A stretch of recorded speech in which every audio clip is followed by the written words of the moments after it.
We'll pick up in Acts chapter 14, which is where we left off 3 Sundays ago now, is where we'll pick up today. At the end of chapter 13, of course, we saw the finishing of the work in Antioch. They had been there for a long time, teaching, preaching. Persecution arose. They wound up having to leave because of the persecution. And so they travel on in chapter 14 and continue their missionary journey. Now, for some of us, it would be one of those things where, I might not have continued with my journey because of the persecution that they faced in Antioch and that they're going to face. Okay, let me try this again here. Hey, it popped right up. All right, good deal. Yeah, now we're there. So we're going to see the same thing happen here as they travel from Antioch into Iconium. They're going to have the exact same thing happen. That's what verse 1 of chapter 14 tells us, is that the same thing happened in Iconium. They entered the Jewish synagogue and spoke in such a way that a great number of both Jews and Greeks believed. So this was another successful stop along their missionary journey. They saved a bunch of souls. I don't know how many is a great number, but a great number is certainly more than one. Could go as high as 1,000 or 1,000,000. I just don't know. But they saved a great number of both Jews and Greeks. Verse 2 says, "But the Jews who refused to believe stirred up and poisoned the minds of the Gentiles against the brothers." So we see this resistance arise again like we did back in Antioch. And if you look at the King James here, it says that they were disobedient, that the Jews who were disobedient stirred up the Gentiles. But if you look at the original Greek, the Greek includes the word or the idea of a refusal. They just simply would not believe. It's the Greek word apatheo, and it's used 16 times in our Bible. But the Thayer definition of that is to allow oneself to be persuaded. You just simply will not allow it to happen. It doesn't matter how persuasive an argument you hear. It doesn't matter the scientific evidence you may be handed. You're not going to allow yourself to believe. You just refuse or withhold belief. You refuse to believe, and you refuse to be obedient. This is the situation that these Jews were in. Well, even the Jewish leaders saw the miracle and refused to believe. They just refused, yeah. I mean, they absolutely refused.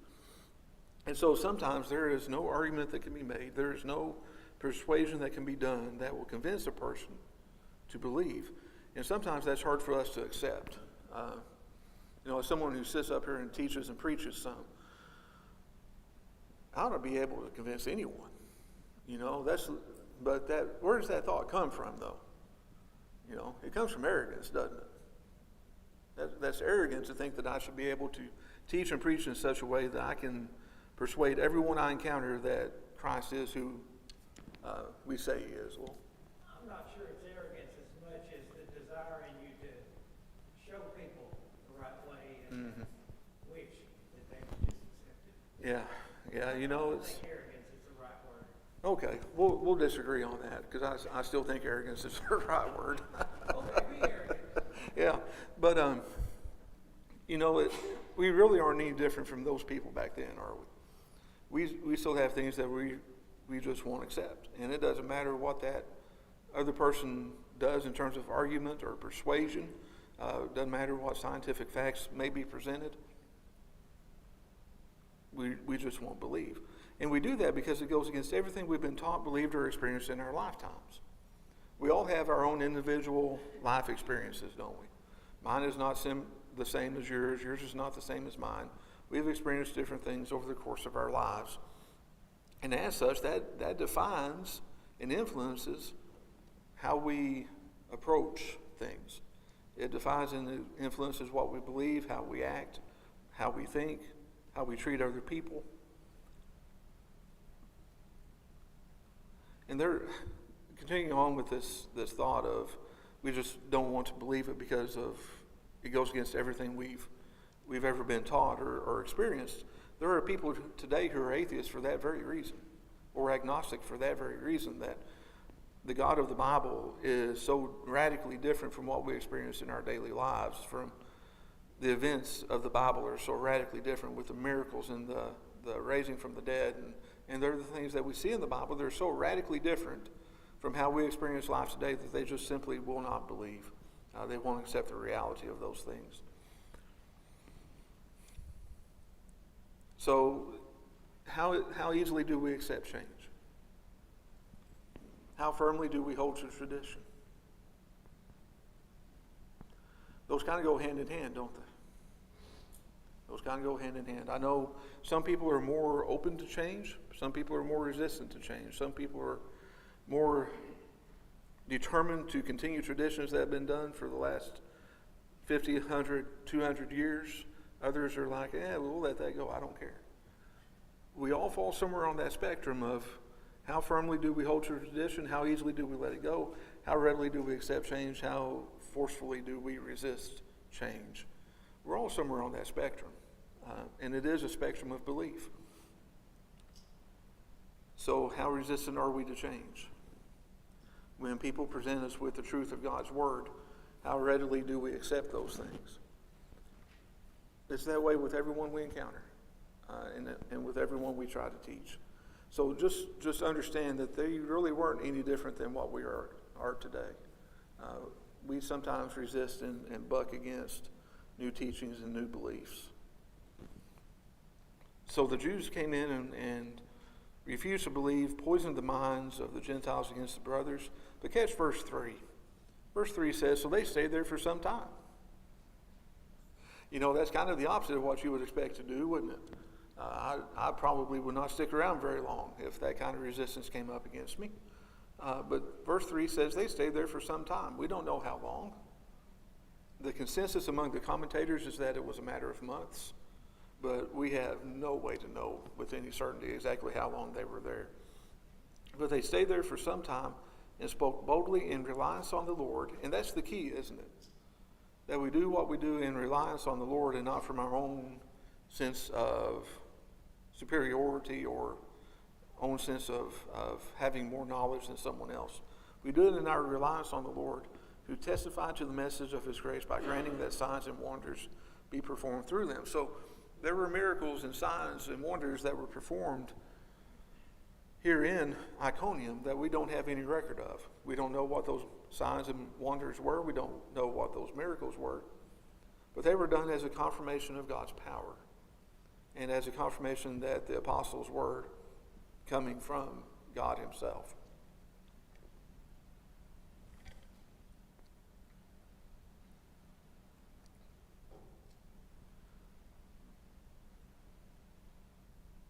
Yeah, let's go ahead and talk about this a little bit more. So when you're there and you're feeling resistance, you feel the tension build, don't you? You know that there's people out there that are staring a hole through you because they don't like what you're saying. I get that every now and then from Lowell or from others in here. I won't pick on Lowell himself, but we do that because we're not in agreement with what's being said. It raises a level of tension. It makes things a little more, I don't want to say adversarial, but a little less relaxed. We get tensed up and we get anxious and excited about it. As a general rule, new teaching is not universally accepted. We know that to be true, don't we? We see that every day in the world where new research comes to light and some people are saying, oh, they're wrong because they did this wrong, and others are right. Say, yeah, they're right, and you argue back and forth. And we see it every day. The modern day example I would cite here, and this is going to be one of those really controversial ones, is climate change. And I'm not here to say climate change is occurring or isn't occurring. If you want to know my opinion on it, ask me after church. But it's the argument that I want to focus on here, not the rightness or wrongness of it. Because you and I both know people that are so convinced that climate change is occurring that they are going to go, and again, we're not going to debate the justifiableness of these actions, okay? But they're going to change the vehicle they drive and go all electric. They're going to never again use a paper or a plastic bag. They're going to use cloth bags for everything they do. They're going to change out all of their light bulbs at a great expense to make them all LEDs so we burn less electricity. They're going to put up windmills in their backyard, to generate their own power, or solar panels on their roof to generate their own power, Clinton. Well, and I'm not going to enter into the debate, but a simple question, and that is, does anyone in here think there's anything that mankind can, has, or will do that is a surprise to God? That God is going to say, oh, I didn't take this into consideration when I created the earth. Yeah. I mean, I think we all know the answer to that. I think we do too. And that's the end point of what we need to discuss about all of this stuff. I'm not too worried about our opinions in here about this. But the reason I bring up climate change is because you have people that are very strongly opposed to climate change and will argue the fact that it's not occurring. And you got people very strongly in support of the argument of climate change and believe it is occurring and that the earth is going to fail if we don't do something about it. And those two are not going to meet. I'm not going to change the minds of these people or these people. It's just not going to happen on either extreme. But what Clinton says and what he brings up is absolutely accurate in that there is nothing that we can do as humanity to short circuit the will of God. If God wants this planet to be spinning for the next 30,000 years, it will spin for the next 30,000 years. If he wants it to crash and burn tomorrow, it will crash and burn tomorrow. It makes no difference what we do. Clinton, go ahead. No, that's what you said. Okay. So, whether you fall on this end or that end of the spectrum, it doesn't really matter. What I'm getting at here is that we have, when you talk about change to this extent, where you're going from the Jewish way of life, where you're observing these feast days, you're doing circumcision stuff, and we're going to talk about circumcision in the next chapter. But when you have this type of lifestyle, and then somebody comes in and you've had this lifestyle for as long as you can remember, back hundreds and thousands of years. It's always been this way. And then you have somebody else come in and say, no, it's not that way anymore. Here's how it's going to change. How receptive are we going to be? And how many people are we going to see on each end of the spectrum that, they're so relieved that they don't have to follow Leviticus anymore that they'll accept it because they're just ready to get away from Leviticus. And how many do you have that say, Leviticus brings me comfort because I know what to do, when to do it, and how to do it. I may not do it perfectly, but I don't have to worry about making decisions because my decisions are already made based on Leviticus. And so they don't want to change because that's comfortable to them. And so you get resistance. That's what we're seeing here. People strongly convinced of their own opinion. People strongly convinced that they're right and everyone else is wrong. This is what Paul and Barnabas are experiencing here. And with the strength of Paul and Barnabas' conviction, the strength of those who oppose them and want to stay the way things have been for the last however many centuries is just as strong. They're going to be just as strong in their opinion as Paul and Barnabas are in theirs. And so sometimes the only way you can get that stuff to settle down is to back off and just let it go. Teach who you can teach.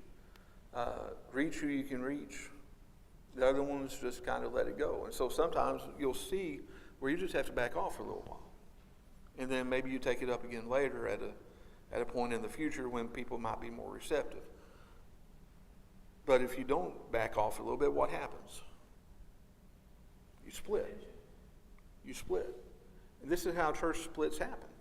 It's because you have people on this side that are very firmly convinced. You have people on this side that are very firmly convinced, and they can't reach the middle. They can't find a middle ground, which is what we're going to see happen in Acts chapter 15.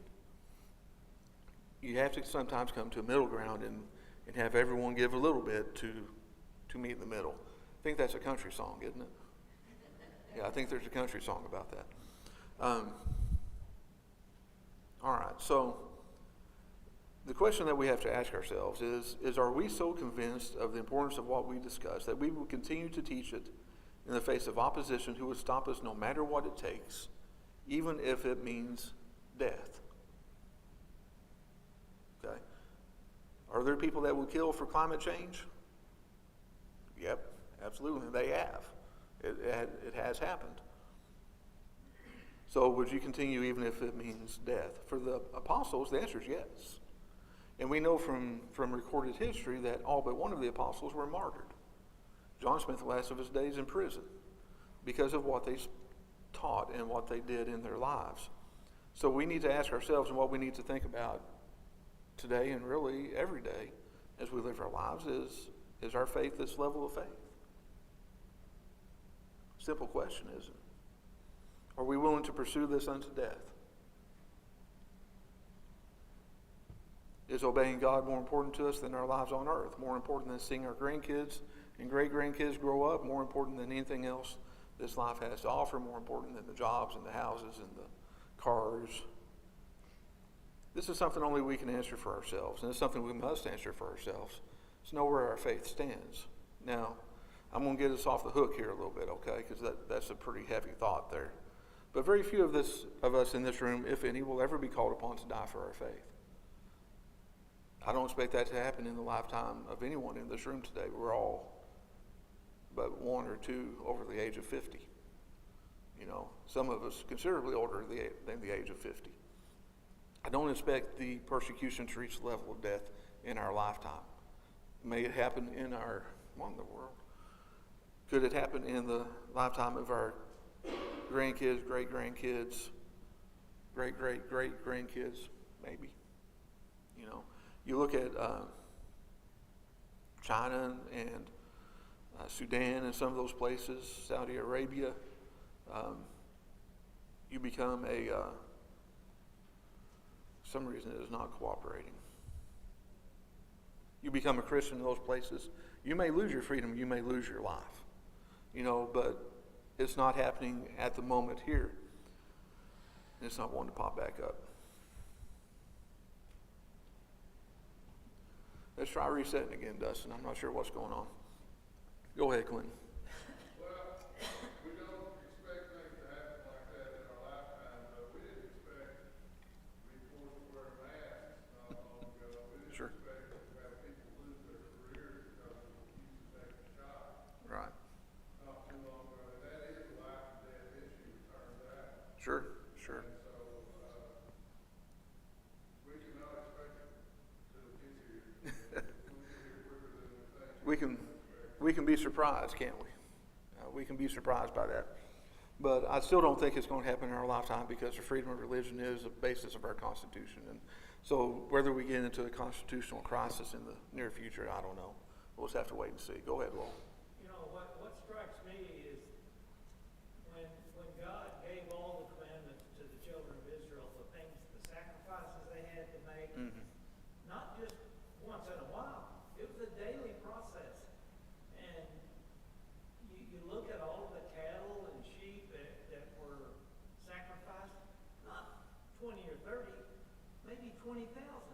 And God made the prophet of the early Israelites, he blessed them, and he made their production overly whelming. So they had this time to make all the sacrifices. Well, once he withdrew from them, he wasn't making them productive anymore. He wasn't giving them the abundance that he had given them before. So this must have been a real blessing to the Jews that wanted to follow God and realize that things were different. Had they accepted Christianity, it would have been so much easier. It's so much easier for us that we don't have to make sacrifices, the offerings, and even the drink offerings. You know, that's a lot of trouble. And God demanded a lot of time from them, but he also benefited them in the way that they had that time. Right. So, you know, like we talked about, you do have this spectrum of belief, and who knows where this spectrum, how this middle ground is going to shift. I'm trying to restart my iPad is what I'm doing, so I can try to get it back up on screen. I don't expect us to have to make that life and death answer now. if we were to be told by our bosses tomorrow that we had to move to China, and would we do that, or would we find a new job? You know, would we, if we moved to China, would we do what the apostles did? And what we're going to see Paul and Barnabas do here is when they leave one area because of persecution, they just go somewhere else until they have to leave that area again due to persecution. How persistent are we going to be? How stubborn are we? Listen to Melissa, and I'm pretty stubborn. I'm probably not going to give up that easily. But we all have our own tolerances for that stuff, don't we? I gave up on message boards and stuff a long time ago because I wasn't going to put up with the garbage they dealt out to me. I'm not going to do that. I'll stick here for as long as it takes. But I'm going to give up on that pretty fast. Well, So now you're admitting to being stubborn and arrogant? yeah, you know. Just checking. You know, I'm human.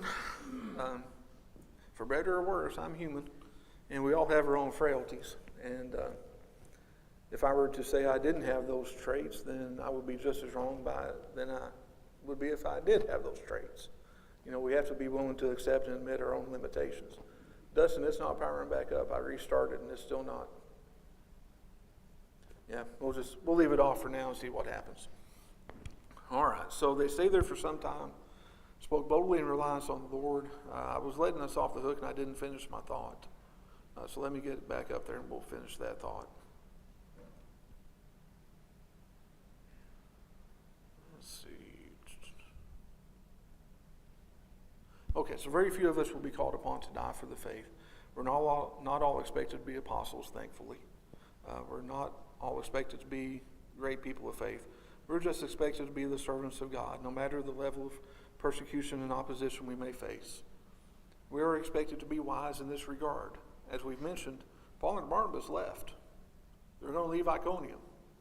Not before Paul gets stoned, but they're going to leave Iconium because of the persecution. And it's okay for us to do that as well. But what's the critical point? We stay faithful. We continue to do what God has called us to do. So if someone comes in and burns down this church because we are a church and tries to take us out by doing that, we'll pop up a tent and we're still going to teach and preach. You know, we're going to find a way to continue to do what God has called us to do. Verse 4, but the people of the city were divided, some siding with the Jews and some with the apostles. Now, this verse is a little bit interesting, not because of the first part of the verse, that the people of the city were divided. We expect that. We saw that. We knew that was coming. But the part that's drawn the biggest amount of attention from some is the fact that Barnabas is labeled an apostle and Paul is labeled an apostle here. They're not one of the 12, are they?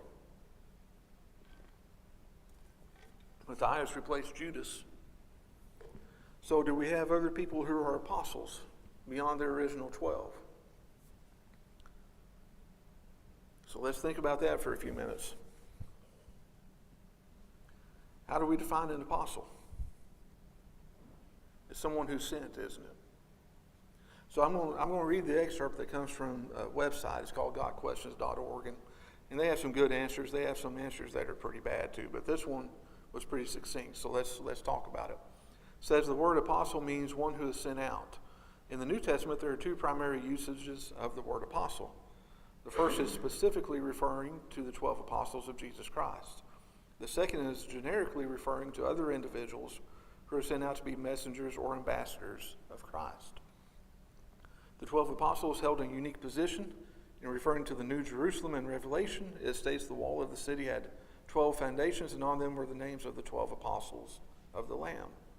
The 12 apostles are also referred to in a bunch of passages that they list right here. It was these 12 apostles who were the first messengers of the gospel after the death and resurrection of Jesus Christ. It was these 12 apostles who were the foundation of the church, with Jesus being the cornerstone, which we see Ephesians 2:20 tell us that Jesus is the chief cornerstone. Beyond the unique 12 apostles of Jesus Christ, there were also apostles in a generic sense. Barnabas is referred to as an apostle in Acts 13:2 and Acts 14:14. Andronicus and Junius are possibly identified as apostles in Romans 16 verse 7, although when I looked at that verse, I think it may mean that they were well known to the apostles, not that they were apostles themselves. But it's open for interpretation both ways. The same Greek words usually translated apostles are used to refer to Titus in 2 Corinthians 8:23 and Epaphroditus in Philippians 2, verse 25. So there definitely seems to be room for the term apostle being used to refer to someone besides the 12 apostles of Jesus. Anyone who was sent could be called an apostle. So what exactly would the role be of an apostle outside of the 12 apostles? That's not entirely clear. From the definition of the word, the closest thing today to an apostle in the general sense is a missionary. Because they are sent out, they are sent to teach with a specific mission proclaiming the gospel. A missionary is an ambassador of Christ to people who have not heard the good news. However, to prevent confusion, it is likely best not to use the term apostle to refer to any position in the church today. And that's where I wanted us to really get, is that I don't want us calling anyone apostles today. The vast majority of the occurrences of the word apostle or apostles in the New Testament refer to the original 12 apostles. So if you see a church proclaiming that they have an apostle, let's have some serious doubts about that. I think if we were to bring in Larry Conway from King and say, hey, you're acting as our apostle, I think he would be uncomfortable with that. I don't think he would really like to be called that. Or if we were to bring in Joe Evans with the India work, or any number of other missionaries that we support, none of them would feel comfortable being called an apostle, even though the word apostle just means someone sent out, someone sent to teach and preach. None of them are going to feel comfortable with that word apostle because of the 12. I don't want us to use it so much in words in our vocabulary today, although biblically there are other people besides the initial 12 that were called apostles. So am I okay with Barnabas and Paul being called an apostle here? Yeah, absolutely. Paul refers to himself as an apostle as well. All right, so verse 5. Well, wait a minute. Go ahead. Paul became an apostle because he saw Jesus directly and was taught. Apparently, where did he go for 2 years and was taught from God? Right. Apparently. So Paul was a little different, but we think about some of these others that were mentioned. Who was it? Titus and Epaphroditus are both referred to as apostles. So there seems to be some leeway there, and there are some of our friends and possibly family that go to some of these churches that do claim to have apostles even now today. And like I said, I would shy away from that. That would make me nervous. Verse 5. Any problem with disciples? No problem with disciple. I think we're all disciples. aren't We are, yeah. We're all disciples. And in a sense of the word, we're all apostles, because we're all called to teach. We're all called to show others the way to Christ. And so in a sense, we could say that we're all apostles as well. We're called to go out. But anyway, I just would be uncomfortable using that word very much. When an attempt was made by both the Gentiles and the Jews with their rulers to assault and stone them, they found out about it and fled to the Lycaonian towns of Lystra and Derbe and to the surrounding countryside. Now, the word assault here in this phrase, when an attempt was made, sounds like someone tried to grab them and they escaped. But verse 6 says they found out about it and fled. So it almost makes it sound like a contradiction here, but it's really not. If you look at the word for at the Greek word for assault here, it's only used one other time, and that's in James chapter 3, verse 4. And it seems to be in a verse that is completely unrelated. If you look at James 3:4, it says, "And consider ships, though they are very large and driven by fierce winds, they are guided by a very small rudder, wherever the will of the pilot directs." Wherever the impulse is to go, that's where the boat goes, because the pilot changes the course. In James, it is translated listeth in in the King James Version. So wherever the pilot listeth, that's where the boat is going. It perhaps best described as an impulse or a plan to take action. It was something that was going to be done because of an unexpected change in circumstance. In this case, it was the teaching of Paul and Barnabas. So impulsively, they're like, we need to get rid of these guys. Here's how we're going to do it, and let's take action. It was a reaction to what they were doing, to what Paul and Barnabas were doing in their teaching and preaching. So this was an impulsive thing where they were going to take them out. Very similar to what we saw attempted with Jesus. They found out about it in verse 6. They fled to Lycaonia, towns of Lystra and Derbe, and to the surrounding countryside. We see Paul and Barnabas here acting out of a sense of self-preservation, don't we? Go ahead, David. My ears are stopped up, I can't hear. Okay. My ears are stopped up real bad. Mm-hmm. The word abuse in verse 5, abuse and stone them. Okay, assault. But no, compared that to the way Jesus was treated Mm-hmm. Yeah. when he went before the Sanhedrin. Mm-hmm. That was rough. Yeah. Oh, yeah. We're going to see Paul stoned down here in Lystra. They're going to actually succeed at stoning him. This was not something that they were just going to say, "Hey guys, let's get out here and escort them out of town." They were going to physically assault them, beat them up, attack them. With